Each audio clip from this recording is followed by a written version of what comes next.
இப்போ தாஜி 4வது குருநாதர், அவர் இதை இன்னும் ஃபர்தராக ஒரு பெரிய லெவலில், அவர் ஒரு பிஸ்னஸ்மேன் அப்படின்றதுனால இதை இன்னும் பெரிய அளவில் உலகத்தில் அவருக்கு இன்னும் ஒரு அவசரமும் இருக்குது. பாபுஜி மகாராஜ் ஒரு விஸ்பர் மெசேஜில் சொல்கிறார், அடுத்து 20-25 வருடங்களில் ஒரு அன்பிரசிடென்டட் ஸ்பிரிச்சுவல் விண்டோ ஓப்பன் ஆகிருக்கு. இந்த மாதிரி ஒரு இப்போ இதுவும் நம்மளுடைய மதத்தில் இருக்கிறவங்க நிறைய பேருக்கு புரியும்.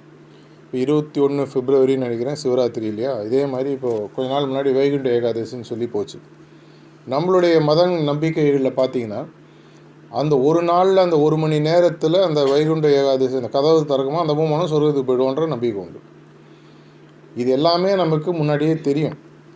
இதை மாதிரி இந்த 20-25 வருடங்களுக்கான ஒரு பெரிய ஒரு ஆன்மீக வேகமாக முன்னேற்றத்திற்கான கதவு ஒன்று திறந்துருக்கு. அது இன்னும் எவ்வளோ வருடம் திறந்திருக்குன்னு தெரியாது. அப்படி இருக்கும்போது இந்த கதவு திறந்திருக்கும் பொழுது இதன் மூலமாக எவ்வளோ பேர் அந்த பக்கம் கொண்டு போக முடியுமோ அந்த அளவுக்கு நமக்கும் நல்லது, உலகத்துக்கும் நல்லதுன்னு சொல்லி தான் நம்மளுடைய குருநாதர்கள் வேகமாக வேலை செஞ்சிட்ருக்காங்க.